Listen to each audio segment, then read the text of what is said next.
What's up, guys? Classy Metal here. I am your guide through episode 11 of 7 Deadly Spins. I have 7 fairly new releases to show you guys. One has only been out a couple days. Everything that I'm going to show in this video actually came out in 2020. We're kind of wrapping up the year. We're getting close to the end. We're already in first week, already past the first week of November. So it's time to start getting serious about the end of the year list, start looking back in retrospect at this craptastic year. There's been tons of great music though, so that is one positive that has come from 2020. It's going to be a tough task doing the album of the year list this year. But for the time being, let's stick to the task at hand. As I said, I have 7 albums, 7 releases to show you guys. Fantastic stuff here, a lot of underground stuff here. There's going to be a lot in this list that you may not have checked out yet. I urge you to check some of this stuff out, expand your horizons a little bit, and find something that you really enjoy. Just going to jump right into this. This will probably not be as long as some of my previous 7 Deadly Spins videos. I'm going to try to trim it up a little bit because I have a lot on my plate and a lot of other ideas going around as well that I want to do.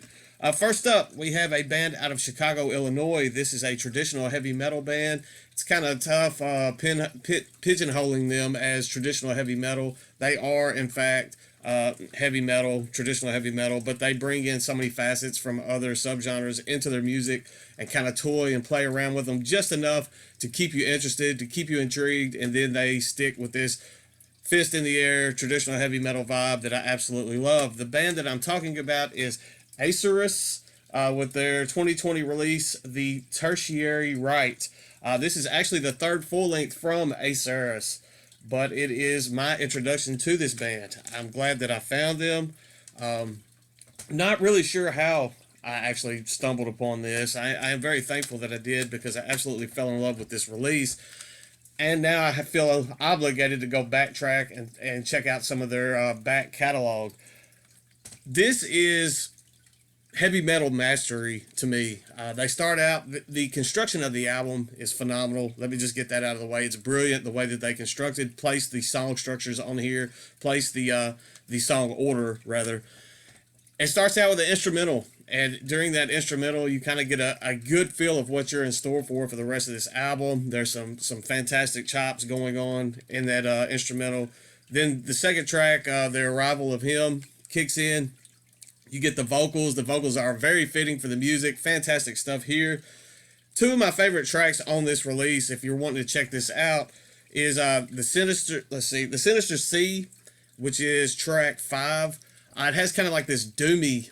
It starts off, the progression of the song itself. You have this very doom metal vibe going on, and then about a third of the way into the song, it completely changes gears, slaps you in the face with this choppy traditional heavy metal riff, fist in the air all the way through the end of the song. It's one of the more kind of melancholy tracks on this, but it is one that I absolutely dig.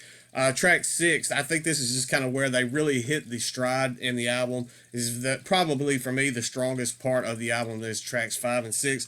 The Flight of Destiny, that is an quintessential power metal song. You have some very power metal-y riffs and that type stuff going on, but they perform it super well. Another thing that this band is able to do is kind of delve into the proggy areas of metal. They keep you intrigued by just barely taking you into that proggy territory, and then they bring it back. They don't stay there too long. They don't overstay their welcome in that proggy territory, and that is something that I absolutely respect. That is something that I can really get behind, because over-the-top proggy stuff kind of turns me away at times. This absolutely does not do that. It definitely warrants your attention. This is a fantastic riff fest. So many riffs going on in here. Can't speak the praises of this album enough. I really hope some of you guys take the initiative to go check this out. Next up, kind of sticking with that Chicago theme, this is a band that their newest full-length was released from Chicago-based Transcending Records. This is Amiensis, I believe that's how you pronounce that, with Apparition. This is the first full-length since 2015. Since 2015, this band has kind of delved in some splits, demo, EP type material. This is the first full-length that they put out since 2015. I absolutely loved. I'm sorry the disc is not in here. It's actually in my stereo. I just remembered that. But anyway, you don't need the actual disc to see the digipack. Amiensis is this hard to pinpoint band. They delve into atmospheric black metal, sometimes ambient black metal. I think they are described as progressive black metal. In this release, they've kind of changed up the formula again, made it even harder to knock down a fitting genre tag for this band. That's not necessarily a bad thing. I do enjoy bands that kind of stretch the limits of the genres that they are kind of backed into. The black metal elements are definitely there on this release. There are moments of the harshness that you've kind of seen in some of the earlier Amiensis material. James Benson did some time with Chrome Waves, and the first at least couple releases on this album, maybe first 2, 3, I kind of get a very, very heavy Chrome Waves, black gaze type vibe going on. And honestly, the first few tracks, I was kind of iffy as to how much I was going to enjoy this album.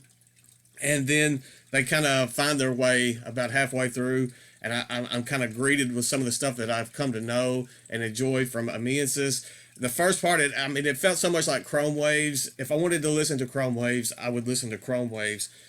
After they get into that third or fourth track, I am completely and 100% on board with this album. It is very different. They kind of reach into this kind of trippy, black gazy type stuff that a little bit different than what I was used to from Amiensis. But upon repeat listens to this, as you can see, it was still in my stereo. It is something that has warranted me to replay and re-listen, because I'm constantly finding things that I didn't listen on the first way through, and it actually gets better with each spin. So I do implore you to check this out.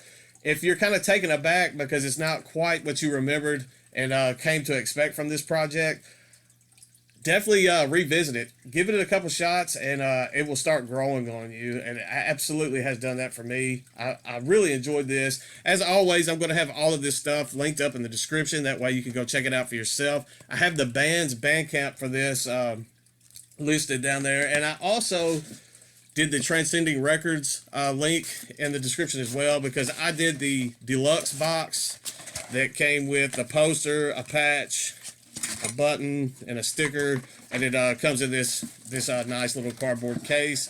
If you're so inclined to go pick one of those up, you can do that through that Transcending Records website link that I have down there in the description for you.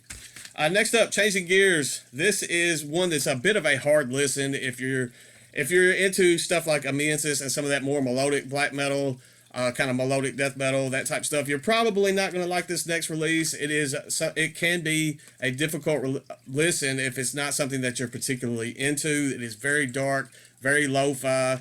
This is Flittering with Trinitarian. This is suffocating, dark, campy, blackened death metal. I did a spotlight in one of these 7 Deadly Spins videos from the band Cave. It's been a few videos back. This is the same musician that is a part of Cave, did this project as well. Very reminiscent, very cavernous feeling going on throughout this. It is much darker than what you get through the Cave project. This is good stuff. Under the distortion, under the lo-fi production, there is a definite, you can tell that there is a definite high quality musicianship going on under that, and it is very, very intriguing to me. I like to pick out the pieces. I like to listen to that behind the noise, behind the distortion, and find the riffs and the progression of the music going on behind that. It's very intriguing, something I really did enjoy. I actually have an extra copy of this that was sent to me by Speed Ritual Records. Not sure what I'm going to do with that extra copy. Probably do a giveaway. As I said, it's not an easy listen. It's not something that I think a lot of you are going to dig. This is very underground stuff, very cult type stuff. If you listen to it and you dig it, let me know. Like I said, I got that extra copy. I'm not quite sure what I'm going to do with that one yet. Changing gears yet again a little bit. We're going a bit more folky with this release. This is like some folky type black metal. This is Burden of Ymir with and then Twilight Fell. I went blank there for a second.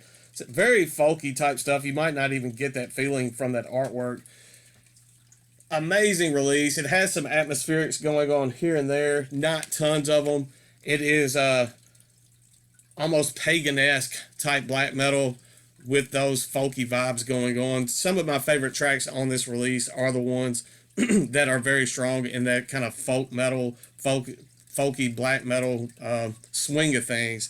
Horde's Ready on Naglfar may be my favorite track. It's a toss-up between that and March of the Fire Giants. If you listen to either one of those tracks, I think that you will be sold on this album as well. It automatically hit that buy purchase on Bandcamp. This was released by Black Spark Records. It hasn't been out long at all. I think this came out on Halloween. But at the time of me making this video, there was one CD copy of this album left on the Bandcamp. I'm sure they're available somewhere on other avenues. But if you want to pick this up, that might be your last chance without having to put in some legwork and hunt it down. So check this out. If you like it, definitely go snag yourself a copy, that last copy. As I said, there was only 100 copies made, so you're not going to want to miss out. Fantastic stuff here. It's a one-man project out of Ontario, Canada. I had some little cheat notes. So moving on, we have some old school death metal steeped in Hellraiser vibes. It's Hellraiser themed death metal out of St. Petersburg, Russia. This is Cenobite with Dark Dimension. I think Thralls of Metal has already mentioned this album before. I believe that is the only other channel that I've seen even mention this release. This is some very well performed old school death metal. If you are a fan of death metal, I think you will dig this release. There is nothing groundbreaking or new going on here. It is just well performed, well constructed, old school death metal. There are a few sound clips here and there that kind of highlight the Hellraiser theme going on, the movie sound bites and that type stuff. This is actually more based after the novel than the movies, but you get the movie sound clips and stuff going on. It is almost an homage to Hellraiser itself. Good stuff here. Just horror themed. Old school black metal. Old school death metal. So definitely go check that out if you have not done so. Another death metal release. This is actually pretty close to home. This came out of Murfreesboro, Tennessee, which I have visited and spent some time in quite often. This is Cryptic Rising with their double EP split of the EPs Putrid Remnants and Elegies of Repugnance. I'll get it out eventually.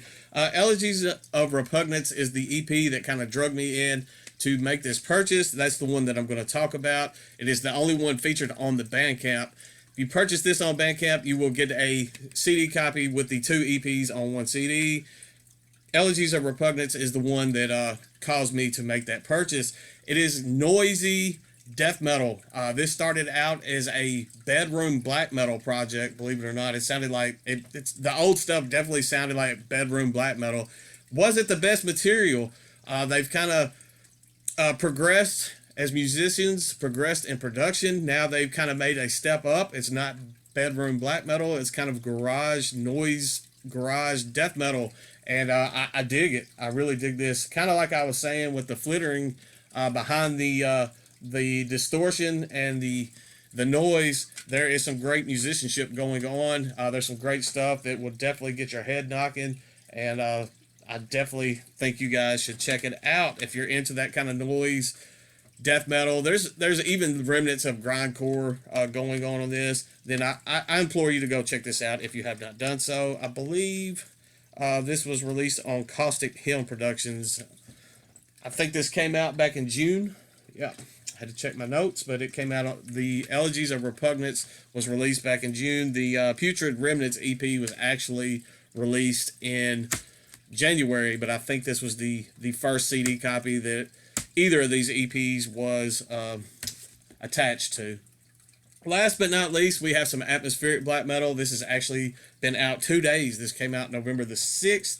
This is the second full length that's come out in 2020 from this project. It is my favorite release from this project. It is the first time that I've actually pulled the trigger and made a purchase of some of their material, and I'm glad that I did. I did it after hearing one track on the pre-order, and the whole album as an entirety is a amazing release. I almost started stuttering there. I apologize. This is let me try that one more time. Light Dweller with Apparition. As I said, this came out 2 days ago. This is atmospheric black metal, one-man project out of Arizona.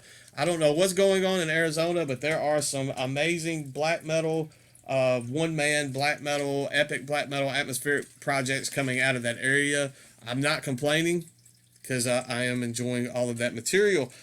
Light Dweller, this is has a more autumnal, a more fall. There we go. More fall feeling going on this release. He actually did the recording and the construction of this album, I think back in March, around April, maybe March in the springtime. With the autumn feel going on within this release, I think it was a very wise decision to hold off on releasing this material until November, because it is very fitting for the changing leaves, the very nature-driven, melancholy feeling going on within this release. I can't speak its praises enough. I hope you take the time to go check this one out.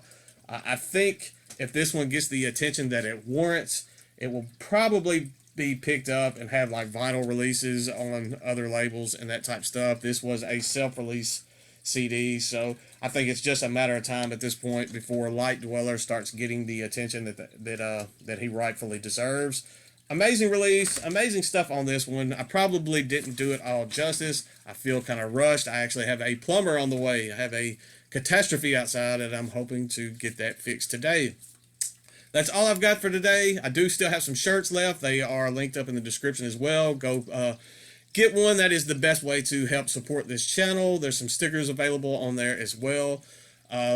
Instagram link is down there. Facebook link. Follow that stuff. All that good stuff. Please, please, please always hit that like button or comment. Like, dislike, either one. Just the interaction with the channel helps this channel more than you guys know. So that's all for today. Stay classy. Stay metal. I will see you all very, very soon. Metalhead Box should be here within the next few days, so I will definitely have a video up for that.